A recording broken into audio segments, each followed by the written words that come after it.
트럼프 대통령이 바이든 대통령이 2020년에 사망을 했고 로봇으로 대체됐다라는 황당한 음모론을 이 소셜 미디어에 공유하면서 논란이 굉장히 확산이 되고 있는 상황입니다.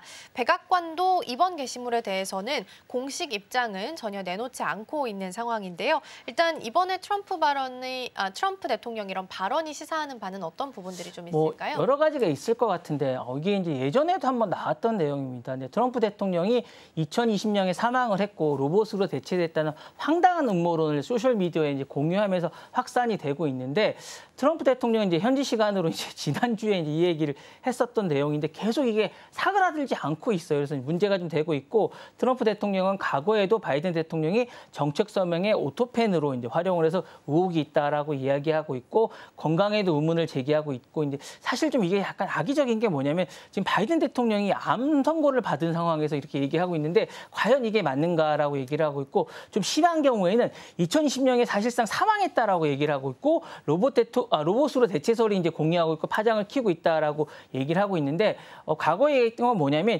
일기 때도 이제 음모론 발언을 다수 얘기하고 있고 SNS에서 이제 허위라든가 어쨌든 뭐 왜곡 정보를 공유하고 있고 내부 인사까지 음모론을 이제 제기하고 있는데 이 부분은 상당히 좀 문제가 되고 있습니다. 사실은 이제 FBI 암사설을 지시했었고 이제 1월 6일 날 국회의사당에서도 이제 이런 부분을 반복하고 있습니다. 그래서 이 부분에 대해서 이제 문제가 되고 있다라고 저는 생각하고 있는데 이게 좀 문제가 되는 게 뭐냐면 요걸 시사하는 건 이런 것 같아요. 의혹 프레이밍을 전술해서 최종 단계에 진입하는 게 아닌가라는 생각을 하고 있고 대중을 여론의 극장에서 장악 시도를 하고 있다라는 생각이 들고 이 부분은 약간 어쨌든 어쨌든 지지층을 재결집하는 의도가 아닌가라는 생각이 들고 있고 어쨌든 이중화 전략을 쓰는 게 아닌가라는 생각이 들고 있습니다. 요건 어쨌든 결집을 하는 게 아닌가라는 생각이 늘 들고 있는 약간 이런 전술 전략의 일환이 아닌가라는 생각이 드는데 요건 좀 악의적이라는 게 제가 다시 한번 말씀을 드리지만 지금 바이든 대통령이 어쨌든 자기의 경쟁자가 지금 아니고 아픈 상태라는 걸 고려했을 때 좀 심하다라는 생각이 좀 듭니다. 네.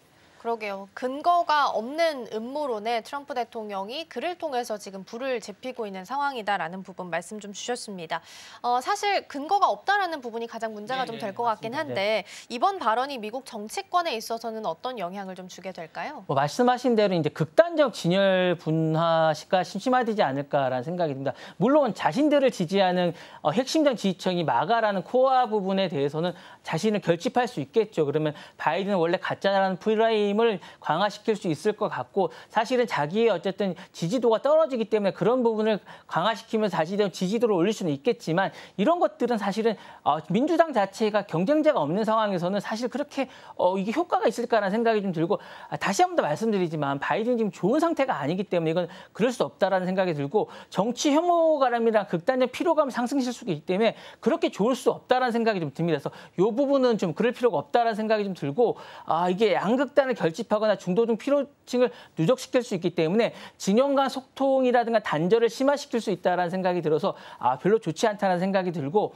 두 번째로는 정통성이라는 국가 운영의 체제에 대한 신뢰를 침식시킬 수 있다는 생각이 들어서 상당히 안 좋다는 생각이 들고 미국이 원래 이런 나라는 아니거든요. 그래서 민주주의라든가 시스템이라든가 그리고 패자에 대해서 원래 관대합니다. 원래 이렇지는 않기 때문에 이런 데 대해서 관용을 많이 베푸는 나라인데 왜 이렇게 됐나라는 아쉬움이 좀 있고 그다음에 공화당 내부에 대한 리트머스에 대한 시험지가 있고 민주주의에 대한 신뢰에 대한 선동에 대한 이런 부분이 있기 때문에 다소 아쉬움이 있기 때문에 이런 것들은 좀 자제해야 되지 않을까라는 생각이 좀 듭니다. 네. 네, 공화당 지도부 안에서도 대응 여부를 놓고 좀 혼선을 빚고 있는 것 같고요. 극단적인 진영 논리가 강화될 수 있다. 이게 가장 큰 문제가 될 수 있다라는 부분 짚어주셨습니다.